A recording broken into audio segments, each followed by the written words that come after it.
Have you ever wondered what makes humanity impossible to defeat?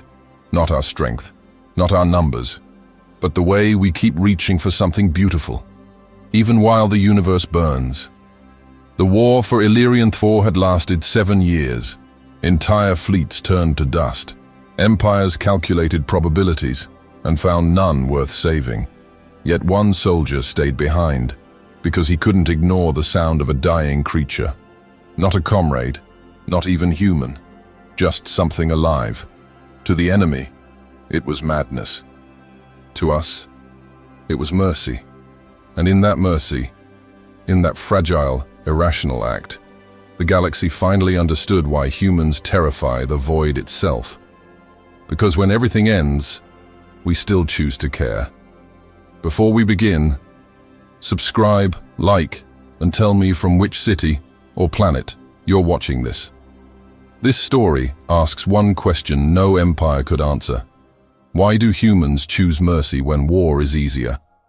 The planet Illyrian 4 was dying in real time. Ash floated through air thick enough to choke on, and the ruins of what once was a thriving alien city now served as a tomb for both sides. Sergeant Nathan Cole had 60 seconds to decide if saving one life was worth gambling with 20 others.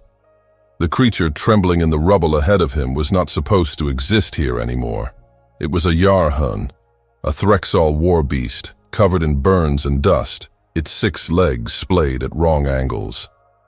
The imperial collar still hung from its neck, though the insignia was scorched black. Cole's rifle was already raised. His finger rested on the trigger. 4 seconds passed. The animal whimpered, and in that sound, Nathan heard every dying thing he'd ever failed to save. 7 years. That's how long the war with the Threxal Empire had raged across 12 systems. The Threxal military archives classified humans as persistent predators, threat level class 9, originating from what they called a death world. Cole had read the intercepted reports once: high pain tolerance, pack bonding with allied units, refusal to retreat under optimal tactical conditions. And then, in a footnote that made him laugh bitterly, psychological anomaly, exhibits irrational empathy toward enemy wounded.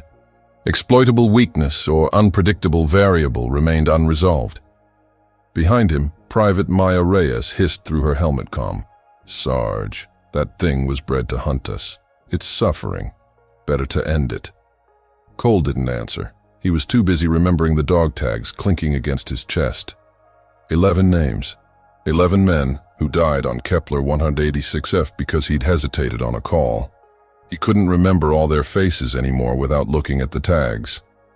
Sleep was a luxury he'd traded for combat stimulants 3 years ago, because when he closed his eyes, the dead asked him why. The Yarhun tried to crawl toward a shadow, dragging its broken body an inch at a time. Blood, darker than human blood, leaked into the ash. Cole lowered his rifle. His hands shook, not from fear, from the 6 stimulant injections he'd taken in the last 18 hours. "You've got to be kidding me," Lieutenant Marcus Webb said over the squad channel. "Cole, we are 30 meters from a Threxal patrol route. That thing will call them right to us." Nathan ignored him too. He moved forward, boots crunching on glass and bone. When he knelt beside the creature, it snapped at him, teeth meant for ripping through armor clicking an inch from his glove. He didn't flinch. "Easy, boy. You're just lost, like all of us." The Yarhun's breathing was rapid, shallow, broken ribs probably, internal bleeding, definitely. Nathan pulled off his helmet. The air tasted like sulfur and burnt metal. He tore a strip from his uniform, the same uniform he'd worn for 407 days straight, and wrapped it around the worst of the creature's wounds. His last ration bar, chocolate-flavored, went into his palm. He broke it into pieces and held one out. The animal sniffed, hesitated, took it. Reyes watched from behind a collapsed wall, her medical scanner reading Cole's vitals. Heart rate elevated, stress hormones off the chart. She'd known him for 3 years and had never seen him care about anything except the mission. Now he was bandaging the enemy. Webb's voice crackled again. 2 minutes until Threxal drones do their sweep. If they find us because of this, I'm putting it in my report. Nathan didn't respond. He slid his arms under the Yarhun, feeling his left shoulder protest, already damaged from the bombardment 2 weeks ago. The creature was heavier than it looked, 80 pounds of muscle and claws. It whined, confused, and then went still in his grip. Above them, the sky flickered with distant explosions. The Threxall fleet was preparing for the final bombardment. 12 hours, maybe less, before this entire sector turned to glass. Cole carried the animal to a collapsed archway, one of the few structures still offering cover. He set it down gently, then positioned himself in front of it. His fingers found the harmonica in his chest pocket.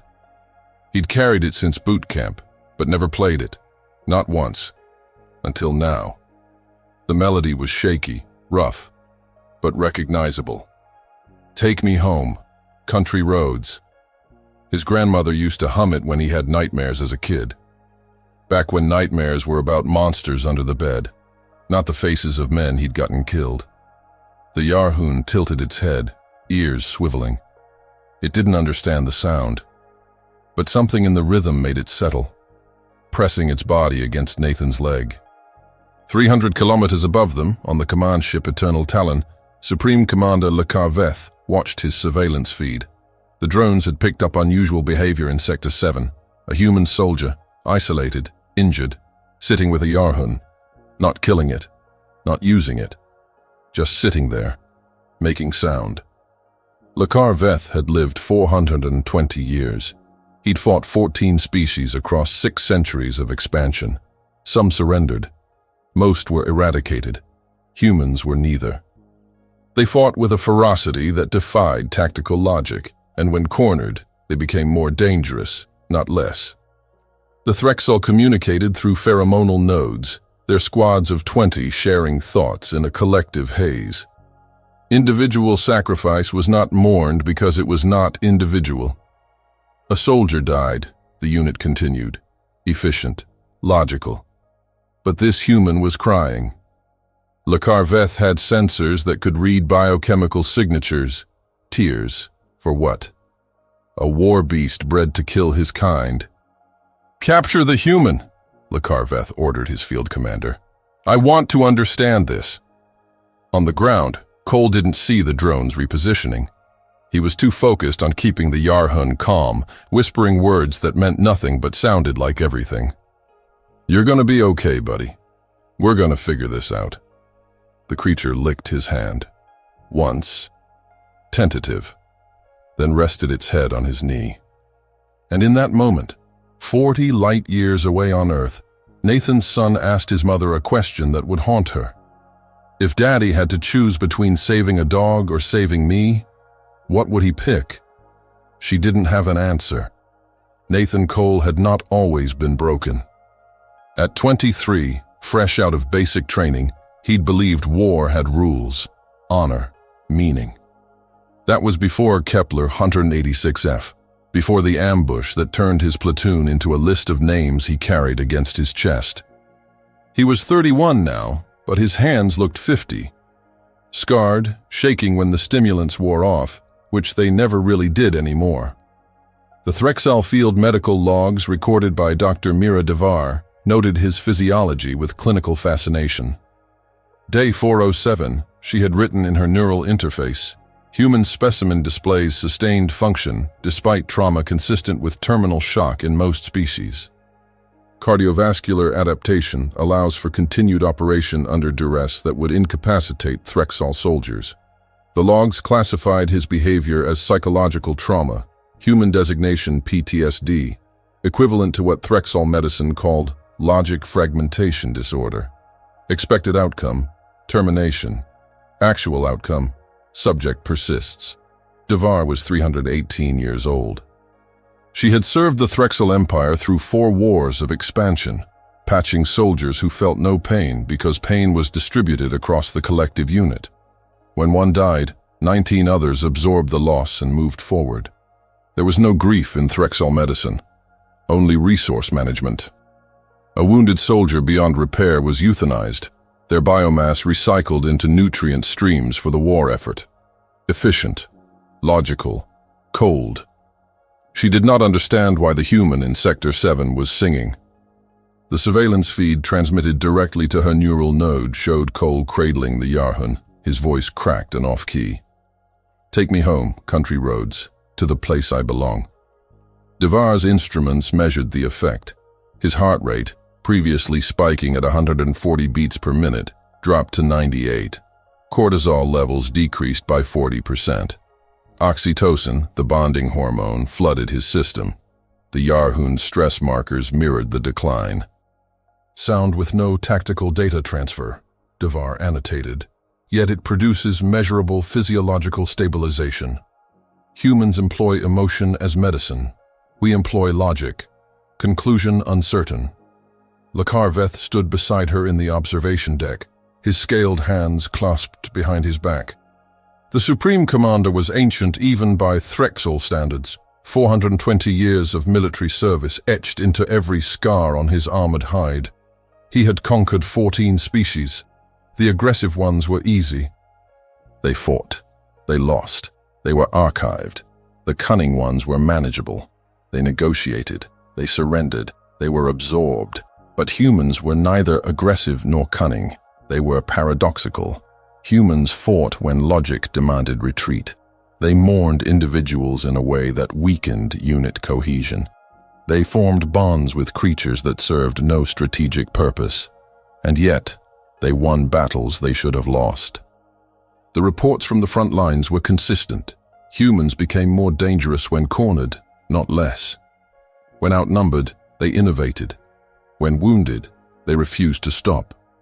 The Threxel archives had a term for Earth. Class 12 periculosity rating.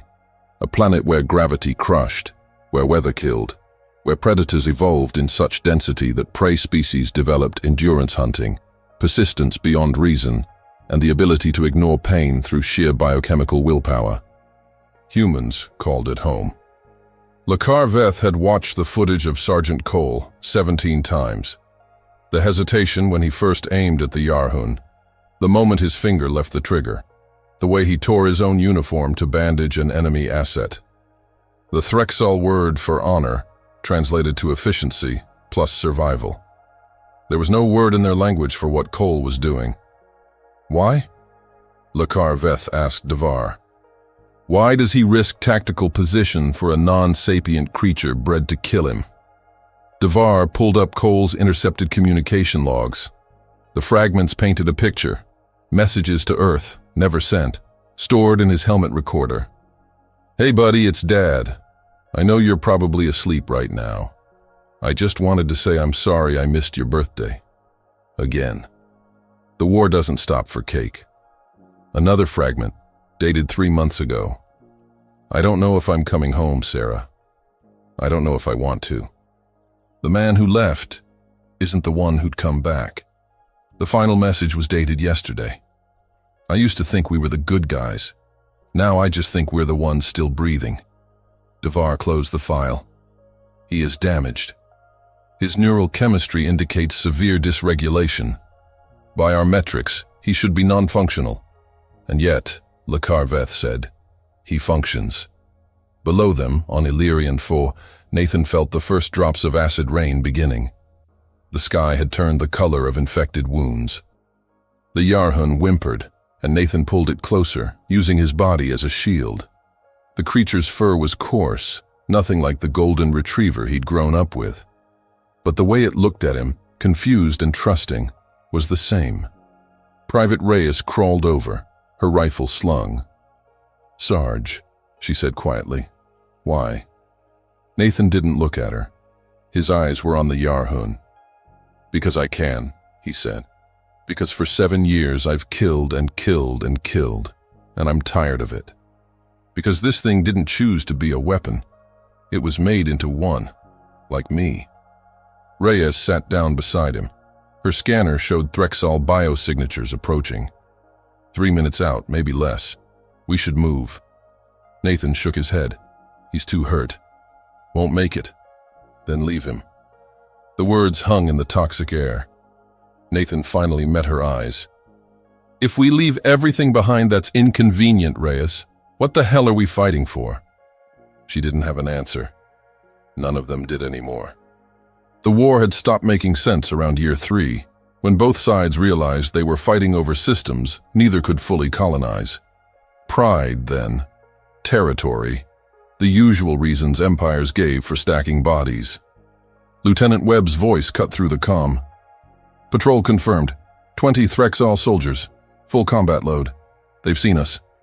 Cole, you've just killed us all for a dog. Nathan stood slowly, his body protesting. The stimulants were wearing off, and exhaustion hit like a hammer. He picked up his rifle with his right hand, keeping his left on the Yarhoon's head. The creature whined but stayed put. Then I'll buy you time to run, Nathan said. Get to the evac point. That's an order. Webb laughed, bitter and sharp. You're not in command anymore, Cole. You stopped being a soldier the moment you chose that thing over us. The Threxal patrol appeared through the smoke. 20 soldiers, their armor gleaming even in the dim light, weapons raised. They moved in perfect synchronization, a single organism with 20 bodies. No fear, no hesitation, just purpose. Nathan raised his rifle, his hands steadied. For the first time in months, he wasn't shaking. And on the command ship above, Lakar Veth gave the order that would change everything. Do not fire. I want him alive. The firefight lasted 17 seconds. It felt like 17 years. Nathan's first shot took down a Threxal soldier's shield generator. The second punched through armor plating that should have been impenetrable. Human weapons weren't designed for finesse. They were designed for Deathworld prey that fought back. The Threxal scattered, their perfect formation breaking for the first time Nathan had ever seen. Behind him, the Yarhoon was trying to stand, its back legs buckled. Nathan grabbed it with his left hand, hauling it toward a collapsed structure even as return fire turned the air into a light show of plasma and bullets. Something hit his shoulder, spinning him halfway around. Shrapnel, hot enough to sear through armor. He didn't stop. Reyes was firing in controlled bursts, her training taking over. Webb was screaming into the comm, calling for evacuation that would never come. The communication array had been dead for 6 hours. They were alone on a dying planet, surrounded by an empire that had conquered 14 species before them. Cole dragged the Yarhoon into the ruins of what might have once been a temple. The creature was heavier than it looked, and his shoulder was screaming. Something had torn when he pulled it. Dislocated, probably. He'd had worse. He propped the animal against a wall and turned back to cover the entrance. That's when the roof came down. Not all of it, just enough. A support beam, weakened by bombardment, finally gave up. It fell in slow motion, or maybe that was the stimulants wearing off, time becoming elastic. The beam would have crushed the Yarhoon flat. Nathan moved without thinking. He threw himself over the creature, using his body as a shield. The impact drove him into the ground, metal grinding against his spine. Pain, white-hot and absolute, exploded through his right side. The Yarhoon, confused and terrified, did what any cornered predator would do. It bit him. Teeth designed to puncture armor sank into Nathan's left hand, through glove and flesh, grinding against bone. He felt tendons tear, felt blood, his own this time, hot and slick. Easy, he gasped. Easy, boy. I know. The animal's jaws relaxed. It licked the wound it had made, whimpering. Nathan's vision was graying at the edges. The medical readout in his helmet was screaming alerts he couldn't focus on. Blood loss, spinal trauma, shock imminent. He reached into his vest with his good hand and pulled out the last thing he owned that mattered. A small metal plate, the kind used for military identification. He'd carried it since Kepler 186F. On one side were the 11 names, on the other, blank space. With shaking fingers and his own blood as ink, Nathan carved words into the metal. The letters were crude, uneven, barely legible. He tied it to the Yarhoon's collar with what remained of his uniform. The creature watched him with eyes that reflected the fire outside. He's not a weapon, Nathan whispered. He's alive. Outside, the firefight had ended. Not because anyone won, but because the Threxal patrol had stopped shooting. They stood in a semicircle around the entrance, weapons lowered but ready, Their pheromonal network buzzed with confusion. The human had prioritized the Yarhoon over tactical advantage, had used his own body as a shield. This behavior pattern did not match any archive data. Private Reyes reached Nathan first, her medical kit already open. Her hands moved automatically, pressure on wounds, scanner reading vitals that made her stomach drop. "Sarge, you're going into shock. We need to evac now." Nathan's head lolled. The Yarhoon was pressed against his side, protective despite its own injuries. "Can't," he said. "He won't make it if we move him." "Him?" Reyes looked at the creature. "It's a war beast, Sarge. It's not even sapient." "Neither are we," Nathan said. "Most days." 2 soldiers had died covering their retreat, Martinez and Chen. Nathan didn't know their first names, didn't know if they had families, didn't know what their last thoughts were. But he knew they'd died because he chose to save an enemy animal. Webb was right. He'd stopped being a soldier. He just didn't know what he'd become instead. The Threxal patrol leader, a veteran named Kolvar, stepped into the ruin. His armor was scarred from 100 battles. His weapon was powered down but not holstered. He looked at Nathan, then at the Yarhoon, then at the metal plate hanging from its collar. He read the words carved in blood. His pheromonal signature shifted to something his unit had never felt from him before. Uncertainty. Dr. Mira Devar received the footage feed in real time. She watched the human collapse, watched the Yarhoon position itself over him, defensive, protective. Watched the creature bare its teeth at Threxal soldiers who approached. It was guarding the one who had saved it, guarding him from its own creators. "This is not logical," Devar transmitted to Le Carveth. "The Yarhoon should recognize us as command authority. It should attack the human." Le Carveth studied the feed. His expression, unreadable to humans, would have been recognized by any Threxal as profound disturbance. "The human broke its programming," he said. "With what? Orders? Pheromones? Technology?" Devar reviewed her scans. "With nothing, Supreme Commander. He simply treated it as if it had value. Value, the word translated poorly. Threxal valued efficiency, resources, strategic advantage. There was no word for valuing something that offered no tactical benefit. No word for saving something that cost more than it could ever return." "Bring them both," Le Carveth ordered. "I want the human alive, and the Yarhoon. Both of them." "Commander, protocol dictates." "I am aware of protocol, Doctor. I am also aware that in 6 centuries of conquest, we have never encountered a species that mourns individual losses while maintaining combat effectiveness. That forms emotional bonds with non-sapient creatures during active warfare. That chooses empathy when logic demands elimination. Bring them. Now." Kolvar approached Nathan slowly. The human was barely conscious, his hand still resting on the Yarhoon's head. The creature growled, low and threatening. Kolvar had seen Yarhoon kill armed soldiers. This one was wounded, but so was Nathan, and the animal wasn't attacking him. It was protecting him. Kolvar did something he'd never done in 200 years of service. He removed his helmet. It was a gesture of vulnerability among Threxal, of respect. He knelt, placing his weapon on the ground between them. "We will not harm him," Kolvar said in fractured English, words pulled from language databases. "Or you." The Yarhoon's growl faded. It looked at Nathan, as if asking permission. Nathan's eyes opened, barely. "Okay," he breathed. "Okay, buddy. It's okay." Reyes watched, stunned, as Threxal soldiers carefully lifted Nathan and the Yarhoon together, moving them as a unit onto a medical transport.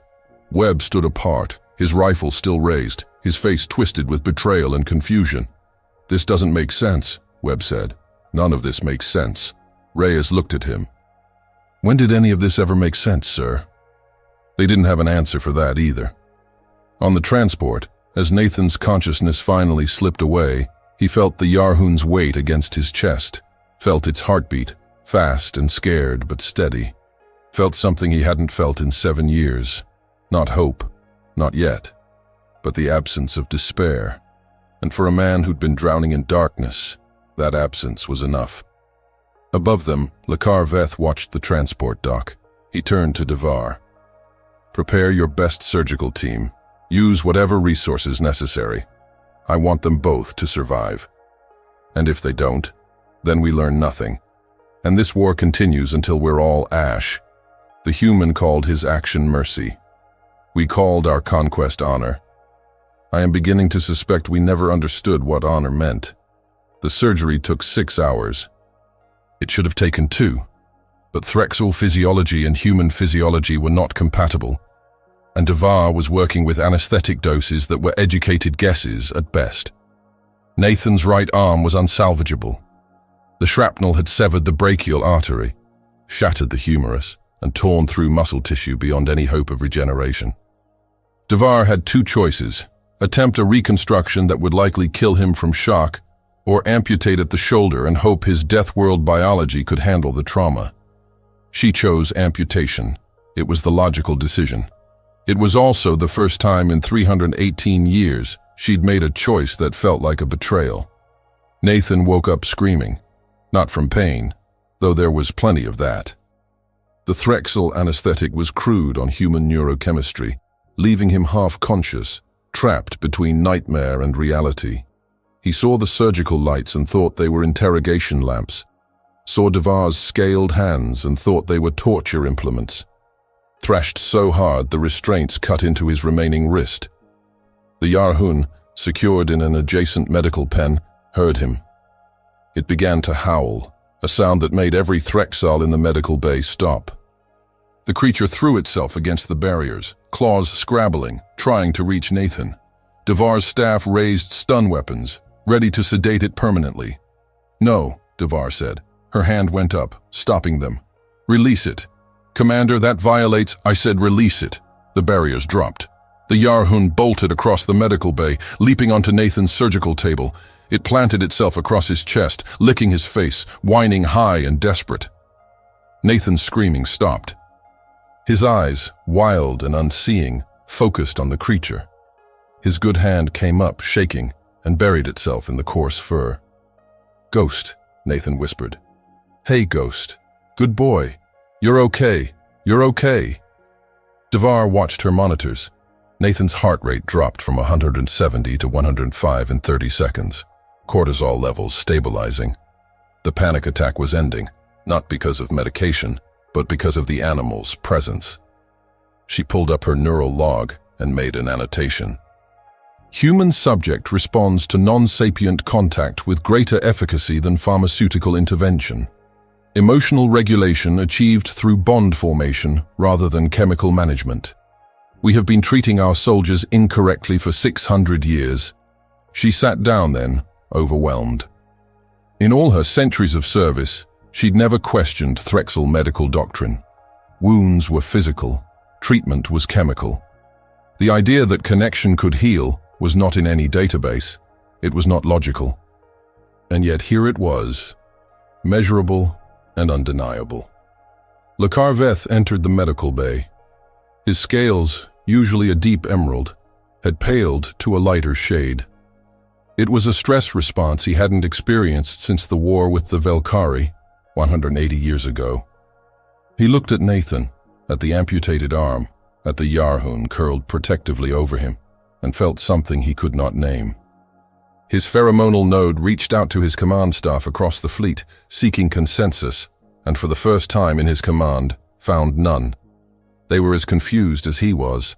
"The orbital bombardment," Lakar Veth said, "is scheduled in 47 seconds. Devar's head snapped up. She pulled up the tactical display. The fleet's main cannons were charging, aimed at the surface of Illyrian Fur. Standard protocol for contested worlds. Sterilize the surface. Claim the resources. Move to the next system. Efficient. Logical. Final. Cancel it, Devar said. Lakar Veth looked at her. On what grounds? On the grounds that I have served you for 280 years and I have never asked for anything. On the grounds that this human saved one of our war beasts because he saw it as alive, not as a weapon. on the grounds that if we destroy him now, we prove we are exactly what we claim we're not. Barbaric. The word hung in the recycled air of the medical bay. Threxel did not consider themselves barbaric. They were efficient, strategic, necessary. But Devar had seen the footage 17 times, same as Lakar Veth. She'd seen Nathan tear his own uniform to bandage an enemy, seen him shield it with his body, seen him carve words in blood. He's not a weapon. He's alive. And she'd realized something that shook the foundations of her 318 years. The Threxal had never once, in 6 centuries of conquest, stopped to ask if their enemies were alive in a way that mattered. They'd categorized species by threat level, resource value, strategic importance, never by capacity for choice, for sacrifice, for love. Lakar Veth's pheromonal network flared with a decision. He transmitted directly to the fleet. Weapons hold, ceasefire across all fronts, effective immediately. The command deck erupted in confusion. Supreme Commander, this is unprecedented. We have never... I am aware. Lakar Veth cut through the chatter. I am also aware that we have fought 14 species and learned nothing except how to win. This human has taught us something we did not have words for. I will not destroy that lesson. Weapons hold. Now. 3 seconds before the bombardment would have vaporized Sector 7, the fleet's cannons powered down. On the ground, human and Threxal soldiers looked up at the sky, waiting for death that never came. The silence was absolute and terrifying. And then, slowly, weapons were lowered. Not surrendered, just lowered. In the medical bay, Nathan drifted in and out of consciousness. He felt Ghost's weight on his chest, felt the absence where his arm used to be, felt pain that would become chronic, phantom sensations of fingers he no longer had, but more than any of that, he felt the Yarhoon's heartbeat against his own. Devar approached with a medical injector. This will help with the pain. Nathan's eyes opened. Where am I? My ship. My operating theater. You survived. My team? 3 survived. 2 did not. Because of you. The words landed like bullets. Nathan closed his eyes. Add them to the list. What list? The one I carry, Nathan said. The one that's too long already. Devar looked at the dog tags hanging from his vest. She pulled them into her scanning field, reading the names. 11 of them. She thought of her own losses, the soldiers who'd died in her care. But she'd never mourned them, because mourning implied that their individual existence mattered. In Threxal philosophy, the unit was eternal. Individuals were temporary expressions of it. You remember them all? She asked. Nathan's laugh was bitter. I can't forget. She placed something in his remaining hand. It was cold, metallic. The dog tag he'd carved for Ghost, now modified. The Threxal had added their own inscription beneath his crude letters. Ghost, not weapon. Alive, protected by Nathan Cole and Mira Devar. You added your name, Nathan said, his voice cracking. Yes. Because if he matters to you, then he matters. And if he matters, then perhaps we have been wrong about what matters. Ghost raised his head, looking between them. His tail, damaged but functional, wagged once, tentative, hopeful. Nathan's good hand found the animal's head, his eyes filled with tears he'd been holding back for 7 years. Not from pain, not from loss, but from the weight of carrying everything alone finally, impossibly, being shared. In that moment, across 12 systems, the Threxal Empire stopped firing. The war didn't end immediately. There would be negotiations, reparations, years of rebuilding trust. But the actual fighting, the killing, stopped. Because Lakar Veth transmitted one message to every human command post. We have seen what you value. We wish to understand why. Meet us not with weapons, but with words. And humanity, exhausted and bleeding, agreed. The first interspecies treaty not born from diplomacy or defeat, but from a sergeant who chose mercy when vengeance was easier, from a doctor who chose connection when protocol demanded detachment. From an empire that learned, finally, that honor was not measured in blood spilled, but in blood refused. Nathan Cole never returned to active combat. The physical limitations were part of it. The phantom pain in his missing arm was manageable most days, unbearable on others. But the real reason was simpler. He'd finally learned the difference between surviving and living. Ghost stayed with him through the rehabilitation, through the nightmares that didn't stop just because the war had, through the slow and painful process of accepting that he'd never be whole again, but could still be enough. The Threxal military hospital on Illyrian 4 became an unlikely neutral zone. Human medics worked alongside Threxal doctors, sharing techniques, learning that pain was universal, even if the expression of it was not. Devar spent 3 months studying human neurology, trying to understand how a species could function while carrying emotional weight that should have been paralyzing. She found Nathan in the recovery wing one evening, staring at the wall where he'd pinned the dog tags. 13 names now. Martinez and Chen had been added. He touched each one, whispering names like a prayer. "You honor the dead," Devar observed. "We recycle them." Which is correct. Nathan didn't look away from the wall. Maybe both. Maybe neither. "I don't think there are easy answers anymore." She sat beside him, her scaled form awkward in the human-sized chair. "I asked Lakarveth why he stopped the bombardment. He said because you made him question what winning meant." "And what does it mean?" Nathan asked. "I believed it meant survival, expansion, efficiency. But you survived by choosing the inefficient option. You expanded nothing but your own suffering, and you were profoundly inefficient in your tactics. Yet you won something we never could. You won a chance at peace." Nathan finally looked at her. His face was scarred now, burn marks mapping the right side like continents. "We didn't win. We just stopped losing for long enough to realize the cost." Ghost padded over, his gait uneven but steady. The Threxal had fitted him with a brace for his damaged back legs. He rested his head on Nathan's knee, and Nathan's hand found the familiar spot behind his ears. The movement was automatic now, necessary. In the year since the ceasefire, Nathan had tried once to go a day without Ghost. He'd lasted 6 hours before the panic attacks returned. The doctors, both human and Threxal, agreed. The bond was symbiotic. They needed each other in ways that defied medical taxonomy. The Rinmar Accord was signed 8 months after the ceasefire. Representatives from both species met in the ruins of the city where Nathan had found Ghost. The location was deliberate, a reminder that peace was built on the bones of what war destroyed. Lakarveth represented the Threxal. A human admiral named Chen, no relation to the soldier who died, represented Earth. Nathan was asked to attend. He refused.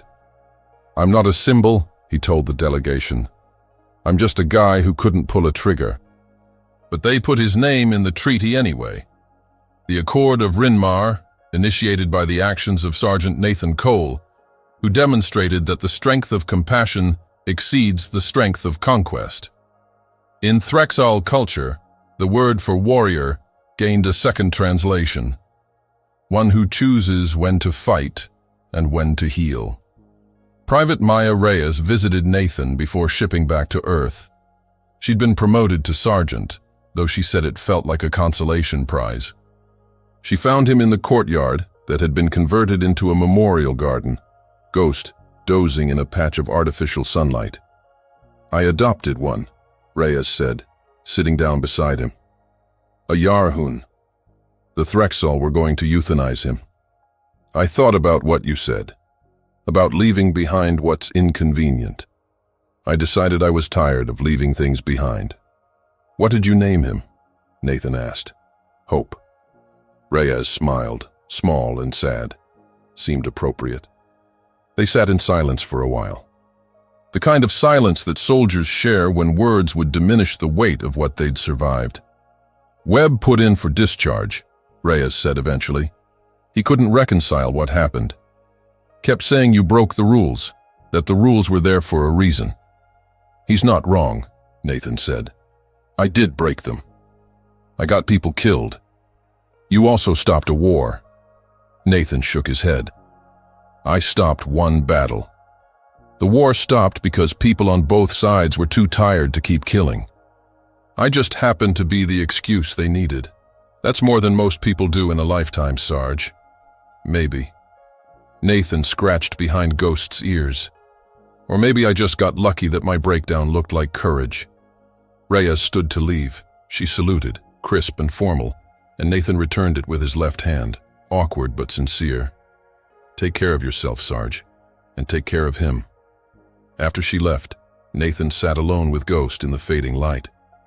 His neural implant, a gift from Devar, pinged with a message.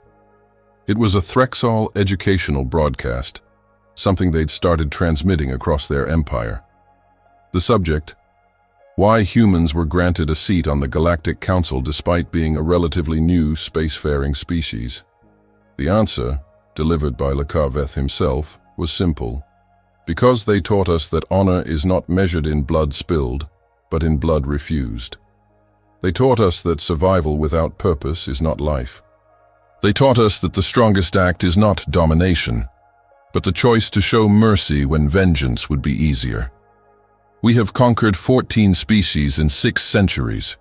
Humans conquered us in a single moment, not with weapons, but with a question we could not answer. What are you willing to become to win? Nathan closed the message. He didn't feel like a conqueror. He felt like a man who'd broken under the weight of 7 years of war and happened to break in a direction that looked like grace. But maybe that was enough. Maybe that was all anyone could do. Break in a way that let light in instead of keeping it out. 200 years later, when the Rinmar Accord had grown into an alliance spanning 40 species, historians would point to that moment on Illyrian 4 as the pivot point. The moment when the galaxy learned that the most dangerous human trait was not their ability to endure suffering, but their refusal to let suffering define them. That they could choose mercy in the middle of war, could choose connection in the face of death, could choose to save an enemy because the alternative was becoming the enemy. And in a small apartment on Earth, an old man with one arm would sit with a scarred Yarhun, watching the sunset, and remember that sometimes the bravest thing a soldier could do was refuse to fight. Not because they were weak, but because they were strong enough to choose differently. Ghost rested his head on Nathan's lap. His tail wagged slowly, contentedly. Good boy, Nathan whispered. We made it. And for the first time in 8 years, he believed it. Maybe mercy was never weakness. Maybe it was the last form of strength we had left. In a universe built on domination and logic, a single human taught that the greatest victory isn't in defeating your enemies, but in refusing to become one. Compassion, when everything burns, is rebellion in its purest form. What would you have done if you were Nathan? Pulled the trigger or lowered the weapon? Can mercy truly survive inside war? Or is it something we must choose again every day? When survival is no longer enough, what does it mean to be human? If this story reminded you that compassion is our final act of courage, write the word mercy in the comments. Tell me from which city or which world you're watching. Subscribe if you believe that stories like this keep our species human. Like, share, and follow the next story of what it truly means to be one of us among the stars.